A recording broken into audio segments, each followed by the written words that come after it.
Hello friend, कैसे हैं आप लोग। मुझे पूरा उम्मीद है कि आप लोग अच्छे होंगे, स्वस्थ होंगे। आइए, आपका वेलकम है अपने यूट्यूब चैनल बिहारी मैथ में। जैसा कि मैंने पिछले वाले क्लास में बताया था कि 10th क्लास के एनसीईआरटी बुक पढ़ाने के लिए बात मैंने कही थी, और साथ ही साथ मैंने पूरी 10th क्लास के एनसीईआरटी जो है पूरी तरह से मैंने उस लेसन में आपको क्या क्या लेसन पढ़ना है, कौन कौन सा चैप्टर से आपको रूबरू होना है, सारे चैप्टर का करीबन मैंने पूरा इंट्रोड्यूस दे दिया था, जिसमें मैंने जो है करीबन 15 चैप्टर के बारे में बताया था। जैसे मैं पहला वास्तविक संख्या ये सब बताया था, और लास्ट चैप्टर जो है प्रोबेबिलिटी, जिसको हम लोग प्रायिकता के नाम से जानते हैं। आइए आज उसी चैप्टर में से कुछ ऐसा चैप्टर हम आपके सामने रखते हैं जो आपके लिए काफ़ी जो है इम्पोर्टेंट है, और काफ़ी आसानी वे में हम लोग इंजॉय मूड में जो है उसे पढ़ लें, किसी तरह का उसमें किसी तरह का सॉल्यूशन के दौरान कोई प्रॉब्लम ना हो। आइए तो उस चैप्टर को हम लोग देखते हैं। उस चैप्टर का नाम है एपी, जिसे हम लोग जो है उस चैप्टर में हम लोग पढ़ेंगे एपी के बारे में पूरी तरह से। एपी का बेस क्या क्या है, एपी क्या कहता है, एपी का क्या नियम है, कोई भी चीज़ एपी के क्वेश्चन को जब हम सॉल्व करते हैं तो उसमें पॉइंट क्या क्या इंपॉर्टेंट है उसमें, और कौन कौन से पॉइंट के ज़रिए हम आंसर तक पहुंच सकते हैं, ये बात पर हम ध्यान देते हैं। जैसा कि मैं आपको बता दूं कि इसे शॉर्ट फॉर्म में एपी बोला जाता है, जबकि इसका फुल फॉर्म होता है अर्थमेटिक प्रोग्रेशन के नाम से जानते हैं, और इसको हम लोग हिंदी में समानांतर श्रेणी के नाम से जानते हैं। हिंदी में जो हम लोग कहते हैं समानांतर श्रेणी के नाम से जानते हैं, इंग्लिश में हम लोग अर्थमेटिक प्रोग्रेशन के नाम से जानते हैं, अर्थमेटिक प्रोग्रेशन के नाम से जानते हैं। इंग्लिश में हम लोग अर्थमेटिक प्रोग्रेशन कहते हैं और हिंदी में समानांतर श्रेणी कहते हैं। तो आइए इस चैप्टर को पूरी मज़ेदार तरीके से पूरी तरह से हम लोग इस चैप्टर के बारे में बेसिक नॉलेज लेते हैं कि इस चैप्टर में क्या क्या बेस है, कैसे हम लोग इस चैप्टर का जब कोई क्वेश्चन बनाए तो वहां तक आंसर तक कैसे पहुंचना है, ये सारी बात की जानकारी मैं काफ़ी आसानी वे में आपको बताऊंगा। किसी तरह का कोई प्रॉब्लम आपको नहीं होगा। तो आइए हम लोग स्टार्ट करते हैं। जैसा कि आपके सामने एक पहला नाम जो आया एपी आया, जिसको हम लोगों ने जाना कि अर्थमेटिक प्रोग्रेशन के नाम से जानते हैं, और हिंदी में जाना समानांतर श्रेणी कहते हैं। तो इसका अगर कोई डिफिनेशन पूछ ले कि इसका डिफिनेशन होता क्या है, इसका परिभाषा क्या होता है, तो आइए उसके बारे में मैं आपको बताता हूं कि समानांतर श्रेणी कहीं कहीं पर ऐसा होता है कि किसी शब्द में, किसी वर्ड में ही उसका जो है पूरी तरह से डिफिनेशन छिपा होता है, उसे निकालने की जरूरत है। तो यहाँ पर हम देख रहे हैं क्या कि समानांतर श्रेणी, श्रेणी का मतलब होता है कि सीरीज, ठीक है, और समानांतर का मतलब होता है कि समान अंतर। यानी कहने का मतलब इसका आंसर मिल गया कि इसका डिफिनेशन हम लोगों ने प्राप्त कर लिया कि जब कोई सीरीज दिया हुआ है और उस सीरीज में जब अंतर समान हो तो वह सीरीज एपी कहलाता है। ठीक है, यहां पर हम लोगों ने बात समझ लिया, क्या समझा कि जब कोई भी सीरीज दिया हुआ है और उस सीरीज में जब उसका अंतर एक दूसरे को जब घटाया जाए और जब इक्वल हो तो उसी इक्वल को, उसी फॉर्म को हम लोग समानांतर श्रेणी कहते हैं, अर्थमेटिक प्रोग्रेशन कहते हैं। ठीक है, इतनी बात तो समझ में आ गया। जैसा एज एग्जाम्पल के तौर पर हम लोग जान लेते हैं कि मान लिया कि एक 1 लिया और एक 3 लिया और एक क्या लिया 5 लिया और एक 7 लिया। इस तरह से ये सीरीज का क्रम आगे तक पहुंच जाएगा। ठीक है, हम देख भी ना सकते हैं। इस तरह से अगर चलें तो नन ऑफ दिस कह सकते हैं, यानी हम क्या इन्फिनिटिव तब चल सकते हैं। ठीक है, तो आइए समझते हैं क्या इसका डिफिनेशन में कुछ एग्जाम्पल के सहारे हम लोग समझ लें, ताकि किसी तरह का कोई दिक्कत, कोई प्रॉब्लम ना हो। ठीक है, तो यहाँ पर हम देखते हैं क्या कि मैंने बोला कि समान अंतर, जब कोई सीरीज दिया हुआ रहे तो उसका अंतर अगर समान हो तो वह सीरीज समानांतर श्रेणी कहलाता है, वह सीरीज अर्थमेटिक प्रोग्रेशन कहलाता है। एज एग्जांपल जब हम देखते हैं कि 3 में से 1 घटाते हैं तो उसको में 2 आया, जब इसमें घटाया तो इसमें भी कितना अंतर का आया 2 का, इसमें भी जब हम लोग घटाते हैं तो इसमें भी अंतर क्या आ रहा है 2 का। तो हम कह सकते हैं कि यह जो सीरीज है, या सीरीज का जो रूप है वो समानांतर श्रेणी है, या सीरीज का जो रूप है वो अर्थमेटिक प्रोग्रेशन है, या सीरीज का जो रूप है वो एपी है। ठीक है, इतनी बात तो समझ गए। अब यहाँ पर बात आता होगा कि हम इधर से इधर काहे घटाते हैं, इधर से इधर क्यों ना घटाते हैं। तो हम ये भी जान लें कि कोई सीरीज में जब एपी का पार्ट हम पढ़ना स्टार्ट करेंगे तो वहां पर क्या होता है कि हर सेकंड टर्म में से फर्स्ट टर्म को घटाया जाता है। एज एग्जांपल 3 में से जब 1 जाता है तो 2 बचता है, 5 में से जब 3 जाएगा तो कितना बचेगा 2 बचेगा, 7 में से जब 5 जाएगा तो यहाँ भी क्या आएगा 2 आएगा। तो यहाँ पर हम देखते हैं आगे चल के आपको एक इसमें नया एक रूप मिलेगा, जिसको हम लोग कॉमन डिफरेंस सार्वअंतर कहते हैं। तो वहां पर हम समझा देंगे आसानी वे में। तो यहाँ पर हम देखते हैं कि हर सेकंड टर्म में से जब फर्स्ट टर्म को घटाते हैं तो वहाँ पर जब उसका कॉमन जो डिफरेंट आता है घटाने के उपरांत अंतर आता है, तो सब जगह जब इक्वल होता है तो वह सीरीज को समानांतर श्रेणी में समझा जाता है। ठीक है, इतनी बात तो समझ में आ गई होगी, यहाँ तक तो किसी तरह का कोई डॉट ना हुआ होगा। ठीक है, अब हम लोग आगे चलते हैं। एक नया चेहरा इसमें आपको दिखेगा जिसको हम लोग क्या कहते हैं, प्रथम पद के नाम से जानते हैं। क्या कहते हैं, प्रथम पद। उसके बाद एक चेहरा और दिखेगा जिसको हम लोग सारवंतर के नाम से जानते हैं। क्या कहते हैं, सारवंतर। ठीक है, ये दो चीज को अब आगे की ओर समझते हैं हम लोग। तो प्रथम पद यानी फर्स्ट टर्म इंग्लिश में कहते हैं, और सारवंतर इसको हम लोग इंग्लिश में कॉमन डिफरेंट के नाम से जानते हैं। इसको हम लोग सीडी से डिनोट किया जाता है। इसका पूरा फुल फॉर्म होता है कॉमन डिफरेंट, और इसको एबीसीडी के हम लोग स्मॉल डी से डिनोट करते हैं। ठीक है, शॉर्ट फॉर्म में एबीसीडी के सारवंतर को हम लोग स्मॉल डी से डिनोट करते हैं, प्रथम पद को एबीसीडी के स्मॉल ए से डिनोट करते हैं। इतनी बात तो समझ में आ गई होगी। अब हम लोग आगे क्रम में इसमें इंट्रोड्यूस इसके बारे में जानना क्या है कि जब कोई सीरीज दिया रहता है तो उस सीरीज का जब फर्स्ट जो लेटर होता है, उस सीरीज का फर्स्ट जो डिजिट होता है, फर्स्ट नंबर होता है, उसी नंबर को हम लोग प्रथम पद कहते हैं। समझ में बात आ गया होगा। जैसे एज एग्जांपल जो अभी मैंने बताया था कि ये जो एग्जांपल है 1 है, 3 है, 5 है, 7 है, तो उस 7 में सबसे फर्स्ट क्या दिख रहा है आपको, 1 दिख रहा है, तो यही जो हो गया इसका क्या हो गया, प्रथम पद यानी फर्स्ट टर्म, जिसे हम लोग स्मॉल ए कहते हैं। यानी हम लिख सकते हैं कि ए बराबर जो इस सीरीज में क्या दिया हुआ, तो 1 दिया हुआ है। इतनी बात भी समझ में आ गया होगा। अब हम लोग आगे बात करते हैं, आगे इसका डिफिनेशन जाते हैं। सारवंतर एज एग्जांपल जिसको हम लोग कॉमन डिफरेंट के नाम से जानते हैं। तो कॉमन डिफरेंट जो होता है सारवंतर जिसको स्मॉल डी से डिनोट करते हैं। इतनी बात समझ में आ गई। तो अब जानते हैं कि सारवंतर कहते हैं किसको, ये भी बात भी आप समझ लें। तो याद रहे सारवंतर उसे कहा जाता है जब सेकंड टर्म में से फर्स्ट टर्म को घटाते हैं, तो इस प्रक्रिया को ही हम लोग सारवंतर कहते हैं। जब सेकंड जैसे 3 में से जब 1 घटाएंगे तो कितना बचा, 2 बचा।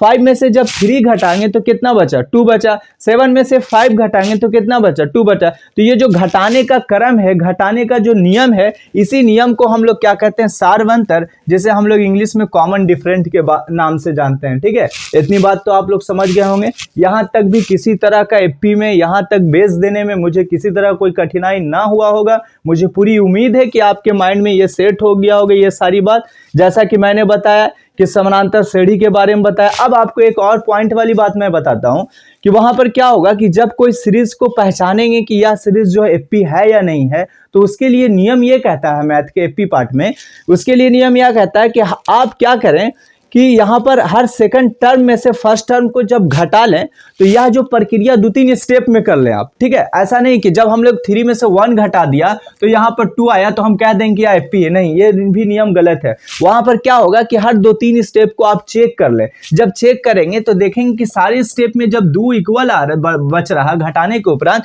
तब हम समझ जाएंगे कि आगे भी यही प्रक्रिया फॉलो हुआ होगा। यानी जहां तक क्रम आगे की ओर गया होगा यही प्रक्रिया आगे की ओर बढ़ता गया होगा। ठीक है, तो इसी प्रक्रिया को हम लोग जो होते हैं ना, यही प्रक्रिया को हम लोग क्या कहते हैं, समानांतर श्रेणी अरिथमेटिक प्रोग्रेशन के नाम से जानते हैं। ठीक है, इतना तक किसी तरह का कोई डॉट नहीं रहा होगा। ठीक है, मुझे पूरी उम्मीद और विश्वास भी आपसे।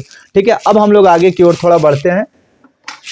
आगे की ओर हम लोग जानेंगे क्या, आगे की ओर हम लोग यहाँ पर थोड़ा इंट्रोड्यूस जानेंगे कि कैसे हम लोग जो है मतलब एपी का साधारण फॉर्म का जो सूत्र निकाला जाता है, कैसे हम लोग निकालते हैं, वो फॉर्म को कैसे निकाला जाता है। हम लोग किसी चीज़ को याद नहीं करेंगे। कहीं कहीं पर ऐसा होता है कि कुछ चीज़ याद करना पड़ता है, ये भी बात सही है कि कहीं पर वैसा माइंड बनाना पड़ता है, लेकिन कहीं कहीं पर ऐसा होता है कि कोई भी भारी से भारी चीज़ को हम लोग आसानी वे में अगर समझ लेते हैं तो हमारे माइंड में फ्यूचर प्लान बन जाता है, वो कभी भी हम भूल नहीं सकते हैं। समझ में बात आई?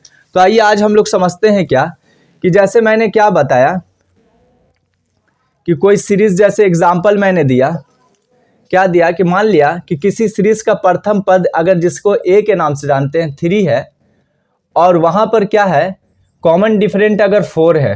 ठीक है, कॉमन डिफरेंट क्या है, 4 है। तो बताने यह है कि यह सीरीज क्या होगा। ठीक है, इस दिए हुए टर्म से, यानी एपी की अगर बात करते हैं, एपी की बात करते हैं, एपी में अगर देख रहे हैं हम लोग क्या कि अगर कोई सीरीज दिया रखा है तो वहां पर ए बराबर अगर 3 दिया हुआ है, डी बराबर अगर क्या दिया हुआ, 4 दिया हुआ है। ठीक है, तो वहां पर हम लोग कैसे क्या करेंगे, एक सीरीज का निर्माण कैसे करेंगे, उस चीज को बारे में मैं आपको बता रहा हूं, जो आपको के लिए आगे बड़ा इंपॉर्टेंट काम करेगा। तो वहां पर आइए समझते हैं क्या कि जब, जैसा कि हमने अभी बताया कि प्रथम पद को हम लोग जो होता है, जब किसी भी चीज जो सीरीज होता है उस सीरीज के फर्स्ट लेटर, फर्स्ट अक्षर या फर्स्ट डिजिट या फर्स्ट संख्या को ही हम लोग प्रथम पद के, तो ये कितना आ गया 3 हो गया, इसका फर्स्ट हो कोई सीरीज है। डी बराबर क्या है 4 हो गया। तो हम अपने अभी देखा कि 1 3 और क्या आ रहा 5, इस तरह से 7 का अभी जो एग्जाम्पल कुछ देर पहले मैंने लिया था, तो हर 3 में से एक घटाया जा रहा है, तो उसके उपरांत 2 आ रहा है, जो 2 सब जगह इक्वल है, तो हम कह सकते हैं कि यह सीरीज समानांतर श्रेणी है। ठीक है, उसी तरह से यानी हम डी का वैल्यू क्या आ गया था 2 आया था इसमें, तो ऑलरेडी यहाँ पर ए का वैल्यू 3 दिया हुआ है और डी का वैल्यू 4 दिया, तो इससे एक सीरीज का निर्माण करना है। तो वहां पर आप समझो क्या कि यहाँ पर जो जब ए फर्स्ट पद में से जो कॉमन डिफरेंट को अगर हम जोड़ देंगे तो वो सेकंड टर्म कहला जाएगा। एज एग्जांपल 3 में जब 4 जोड़ेंगे तो क्या आ गया 7 आ गया। इसी तरह से जब कॉमन डिफरेंट जो है उसमें टर्म बाय टर्म अगर जोड़ते चले जाएंगे तो क्या बन जाएगा सीरीज बन जाएगा। तो देखिए 3 हो गया, 7 हो गया, 7 में 4 जोड़ेंगे तो फिर 11 हो गया, 11 में 4 जोड़ेंगे तो 15 हो गया। इस तरह से ये सीरीज का रूप ले लेगा। यानी इससे पता ये चला कि जब 2 स्टेप आपका दिया हुआ है, एक प्रथम पद दिया हुआ है, कॉमन डिफरेंट दिया हुआ है, तो उस स्थिति में आप एक नया एपी बना सकते हो। ठीक है, उस स्थिति में आप एक जो है एपी का निर्माण आसानी वे में, जो रूल कहता है, जो बेस कहता है, उस बेस के आधार पर हम लोग क्या करेंगे बना लेंगे। उसके बाद एक पॉइंट और जानिए जो काफी मजेदार है आपके लिए। जैसा कि अभी मैंने कुछ देर पहले जो सार्वंतर के बारे में बताया कि हर सेकंड टर्म से फर्स्ट टर्म को जब घटाते हैं तो उसमें इस प्रक्रिया को, इस मेथड को ही हम लोग सार्वंतर कहते हैं। तो आइए आज हम लोग समझते हैं कि सार्वंतर क्या होता है। सार्वंतर जो होता है, एक पॉइंट में आप नोट कर लें इस चीज को कि सार्वंतर जो होता है कहीं कहीं पर पॉजिटिव भी होता है। ठीक है, कहीं कहीं पर ये जो आएगा ना ये पॉजिटिव भी आएगा। ठीक है, कहीं कहीं पर सार्वंतर जो है निगेटिव भी आएगा। ठीक है, कहीं कहीं पर सार्वंतर जो है वो 0 भी आएगा। ये पॉइंट को हम राइट डाउन कर दें, नोट कर लें इसको, इस पॉइंट को कि सार्वंतर जो है कहीं कहीं पर पॉजिटिव भी आ सकता है। ठीक है, कहीं कहीं पर नेगेटिव भी आ सकता है और कहीं पर शून्य भी आ सकता है। तो इससे किसी भी तरह का माइंड पर ज़्यादा बोझ नहीं लेना कि ये स्थिति में अगर आएगा तो हमें डरना नहीं, क्योंकि जब हम क्वेश्चन का प्रैक्टिस कर लेंगे तो ऐसे ऐसे क्वेश्चन से हमें रूबरू होना पड़ेगा, ऐसे ऐसे हालात को पार करना पड़ेगा। ठीक है, तो यहाँ पर सार्वंतर को इसीलिए मैंने आपको ऑलरेडी पहले ही ये बात बता दिया कि आप जब प्रैक्टिस करें, प्रैक्टिस के दौरान ऐसे चीज़ आपको मिले तो आप घबराएं नहीं। तो वहाँ पर सार्वंतर पॉजिटिव है भी हो सकता है, निगेटिव भी हो सकता है, 0 भी हो सकता है। यानी हम कह सकते हैं धनात्मक भी हो सकता है, ऋणात्मक भी हो सकता है और शून्य भी हो सकता है। इतनी बात तो समझ में आ गया। अब हम लोग थोड़ा पॉइंट आगे की ओर बढ़ाते हैं कि एक आपको काम करेगा क्या कि एपी में साधारण फॉर्म, ये भी बड़ा एपी का पार्ट है। ठीक है, एपी का बहुत बड़ा बेस है। अगर एपी के साधारण फॉर्म को आपको मालूम है तो उस स्थिति में आप प्रथम पद से, कॉमन डिफरेंट से एक जो है एपी का निर्माण कर सकते हैं या एपी के में एक सीरीज बना सकते हैं। ठीक है, अब आइए हम लोग बात करते हैं उसमें क्या कैसे होता है। जैसे मैं आपको बता रहा हूं कि हम लोग जानते हैं, जैसा कि मैंने अभी एग्जाम्पल लिया था, क्या लिया था 3 लिया था और कॉमन डिफरेंट में एग्जाम्पल 4 लिया था। ठीक है, तो अभी इससे मैंने एक सीरीज का निर्माण किया, 3 किया, 7 किया, 11 किया, 15 किया। ठीक है, इस तरह से डॉट डॉट एक सीरीज बन जाएगा। उसी तरह से हमने इस एग्जाम्पल के जरिए आपको कुछ एक नया चेहरा सामने ला रहा हूं जो एपी का फॉर्म है, जिसे हम लोग सिंपल फॉर्म ऑफ एपी के नाम से जानते हैं, यानी एपी का साधारण सूत्र कहते हैं। वो चीज़ मैं बताने जा रहा हूं। अब क्या है कि यदि मान लिया जाए कि किसी एपी का प्रथम पद अगर जो है स्मॉल ए है और सार्वंतर अगर जो दे रखा है, सार्वंतर क्या दे रखा है डी है, तो उस स्थिति में क्या कहा जाए कि एपी का एक साधारण फॉर्म आएगा। एग्जाम्पल के तौर पर हम लोग जो इस बेस में मैंने अभी बताया उसी बेस पर यह है। ये इससे आप घबराओ नहीं कि यहाँ पर ए दिया हुआ, यहाँ पर डी दिया हुआ, जस्ट इमेजिंग कि आप समझो कि कोई भी डिजिट दिया हुआ, उससे घबराना नहीं है कि यहाँ ए डी क्या होता है, ये अलजेब्रिक फंक्शन है, ये नहीं बनेगा, ऐसा कुछ भी नहीं है। तो यहाँ पर हम लोग माना कि फर्स्ट सीरीज को में जो सीरीज दिया रहता है उसके फर्स्ट लेटर को, यानी फर्स्ट डिजिट, फर्स्ट संख्या को प्रथम पद कहते हैं। तो यहाँ पर प्रथम पद क्या हो गया, ए हो गया। अभी मैंने बताया कि जब ए और डी दिया हुआ रहे तो उस स्थिति में एक हम लोग सीरीज का निर्माण करते हैं। तो यह सीरीज जब ए में डी कॉमन डिफरेंट को जोड़ते हैं प्रथम पद से तो सेकंड टर्म निकलता है। तो एग्जाम्पल यहाँ पर सेकंड टर्म जब प्रथम पद ए है और ए में जब डी को जोड़ें तो यह हो गया क्या, सेकंड टर्म हो गया। फिर आगे देखते हैं यहाँ पर क्या, जब सेकंड टर्म में से फिर कॉमन डिफरेंस को जोड़ देंगे तो डी डी में जोड़ेंगे तो ये क्या हो जाएगा, 2d हो जाएगा। ये बात तो बताने का जरूरत नहीं है, जब डी में डी जोड़ते हैं तो ऑलरेडी 2d होगा अलजेब्रिक फंक्शन के रूल से। तो यहाँ पर जब इसमें भी आप डी जोड़ेंगे तो यहाँ पर क्या हो जाएगा, a + 3d हो गया। फिर आगे चल के हम अगर जोड़ते हैं 3d में d जोड़ दिया तो a + 4d हो गया। इस तरह से ये रूप बढ़ते क्रम में बहुत दूर तक चला जाएगा, ठीक है। यहाँ पे बहुत इन्फिनिटिव हो जाएगा, यानी इसको हम लोग परिभाषित भी लिख भी नहीं सकते, मुश्किल है। तो इस तरह से हम लोग जो है अमूमन डॉट डॉट करके ही हम लोग डिनोट कर देते हैं, जो आसानी वे में हो जाता है, ठीक है। तो यहाँ पर हम लोगों ने दिया इसी फॉर्म को यहाँ पर हम ध्यान देंगे, इसी फॉर्म को ही हम लोग इप्पी का साधारण सूत्र कहते हैं। क्या कहते हैं, इप्पी का साधारण सूत्र। इसको आपको याद करने की जरूरत नहीं है कि आप रट्टा मारोगे कि पहला फॉर्म a होता है, दूसरा a + d होता है, तीसरा a + 2d होता है, चौथा जो है a + 3d होता है, पांचवा a + 4d। ऐसा कुछ भी याद करने की जरूरत नहीं। आप एग्जाम्पल के जरिए एक लंबे समय तक आपको याद रहेगा इस फॉर्म को, अगर अच्छे से समझ गए होगे इस एग्जाम्पल को, तो इस फॉर्म को आपको आसानी वे में गुजर जाओगे। यानी अगर आपकी मृत्यु की अंतिम सांस तक भी आप इसको भूल नहीं सकते। ये मैंने ऐसा स्टेप बताया है, ठीक है, इसी फॉर्म पर आधारित। a हो गया, a + d हो गया, a + 2d हो गया, a + 3d, a + 4d। यानी हम कह सकते हैं कि ये जो रूल है, ये जो नियम है, यही नियम को एप्पी का हम लोग साधारण सूत्र के नाम से जानते हैं, सिंपल फॉर्म ऑफ एप्पी के नाम से जानते हैं, ठीक है। इतनी बात तो समझ में आ गया। अब आपको मैं एक और चीज बता रहा हूं, जो आप जब प्रैक्टिस करोगे एप्पी के पार्ट को तो वहां पर वो भी आपको कहीं ना कहीं बहुत इंपॉर्टेंट है और बहुत काम करेगा, बहुत सहायता करेगा आपका। तो वो चीज क्या होता है कि जैसा एग्जाम्पल के तौर पर हम लोग जो होते हैं पद को, हम लोग क्या कहते हैं, पद को इंग्लिश में हम लोग टर्म के नाम से जानते हैं। क्या कहते हैं, टर्म कहते हैं, ठीक है। तो पद को इंग्लिश में जब टर्म कहते हैं तो उस स्थिति में इसे हम लोग टी से डिनोट करते हैं। क्या से डिनोट करते हैं, टी से। तो हम अगर बोल रहे हैं प्रथम पद तो यहाँ पर T1 होता है, ठीक है। अगर हमने बोला कि दूसरा पद तो क्या हो गया, T2 हो गया। अगर हमने बोला तीसरा पद तो T3 हो गया, ठीक है। अगर हमने बोला चौथा पद तो क्या हो गया, T4 हो गया। इस तरह से पदों की संख्या भी काफी दूर तक चले जाएगी। यानी इस फॉर्म में से हम लोग ये समझें कि यहाँ पर हम पद को, अगर कोई बोलता है चौथा पद लिखने के लिए, तो शॉर्ट फॉर्म में एक जिसको हम लोग कहते हैं डिनोट कर सकते हैं चौथा पद को T4 से कर सकते हैं। यदि सातवां पद बोला तो हम लोग डिनोट कर सकते हैं T7 से। अगर आठवां पद बोला तो हम क्या डिनोट कर सकते हैं, T8 से कर सकते हैं। इतनी बात तो समझ में आ गया। अब इससे एक चीज और आपको मिलेगा, एक चीज को और मैं इसमें निकाल रहा हूं जो आपके लिए बहुत इंपॉर्टेंट फैक्ट है। वो क्या है कि यहां पर हम देखते हैं क्या कि दूसरा पद में a + d होता है, तीसरा पद में a + 2d होता है, चौथा पद में a + 3d होता है। तो यहां पर हम क्या देख रहे हैं कि जैसे जैसे पदों की संख्या बढ़ाते हैं तो एक पद ऑलरेडी कम आ जाता है, ठीक है, अकॉर्डिंग टू क्वेश्चन। ये भी कम कैसे आता है वो भी आप अगर यहां पर थोड़ा सा माइंड को दौड़ाएंगे तो ये भी पता चल जाएगा कि वो क्या चीज है।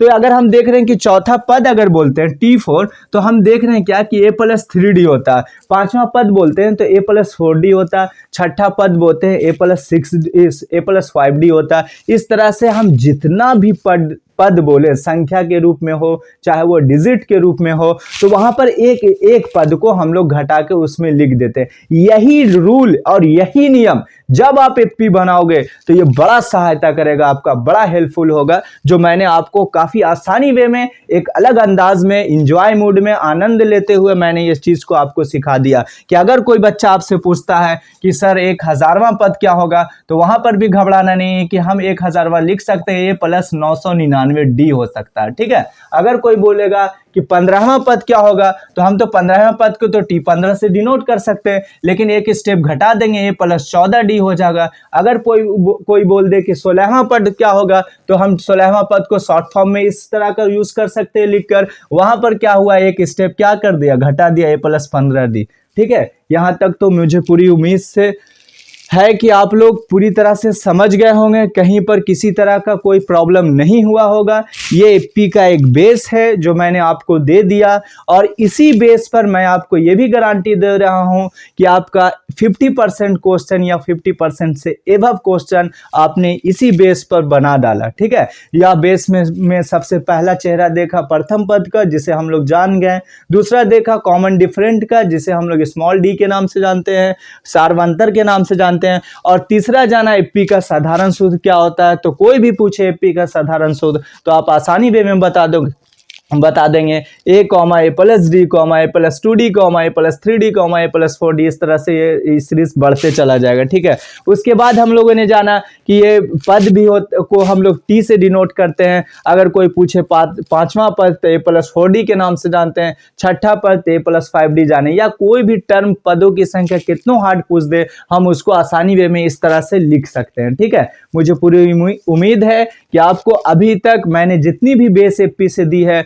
उसमें किसी तरह का कोई प्रॉब्लम नहीं हुआ होगा, और मैं कल आपके सामने फिर इसी बेस पर आधारित जितनी भी एग्जाम्पल हैं एपी से रिलेटेड आपके बुक की, एनसीईआरटी की, मैं सारी बुक को आपके सामने आपसे ही खुद सॉल्व करा दूंगा, और मैं भी आपके सामने सॉल्व करूंगा, और देख लेंगे कौन कितना भारी है, हम लोग एक दूसरे को समझ लेंगे। वो आने वाला एग्जाम भी है आपका 2023, उसमें भी हम लोग आसानी में, मेरा पूरी उम्मीद है कि मैं 2023 जो है आपका जो एग्जाम है पूरे एपी पार्ट को पूरे 15 चैप्टर से हम लोग रूबरू हो ले, जिस तरह से अभी हुए उसी तरह से उस वक्त भी उस एग्जाम से पहले मैं कवर करा दूं। इसीलिए मैं आपसे एक रिक्वेस्ट ये करता हूं कि जितना भी बेस मैंने अभी तक बताया, या जितना भी इससे पहले वाला क्लास में इंट्रोड्यूस जो एपी का दिया था, पूरी 15 चैप्टर के बारे में मैंने बताया था, वो पूरी चैप्टर को आप लोग माइंड में मेकअप कर लें। और जो एपी का जो मैंने आज बेस दिया है वो बहुत ही अच्छा बेस दिया है, उस बेस पर आधारित आपका मैंने पहले भी बताया था और अभी भी बता रहा हूं कि आपका 50% क्वेश्चन बन गया। यहाँ पर किसी तरह का उस 50% में कोई डॉट नहीं रहा। बाकी आपको उसी बेस पर आधारित कल मैं फिर मिलूंगा, और इसी टाइम में फिर मैं आपको जो है मतलब पूरी तरह से बेस पर आधारित कर जितने भी क्वेश्चन हैं बुक में सारे क्वेश्चन को मैं सॉल्व करा दूंगा। ठीक है, आज का क्लास इतना ही। किसी तरह का कोई क्लास के दौरान किसी त्रुटि अगर रह गई होगी तो उसके लिए मुझे माफ करें। फिर हम लोग मिलेंगे नेक्स्ट क्लास में एक नया बेस के साथ, नए अंदाज में, नए ईमानदारी से, और पूरी विश्वास और लगन के साथ आप लोग मेहनत करिए, मैं आपके साथ हूँ। ठीक है, ओके बाय।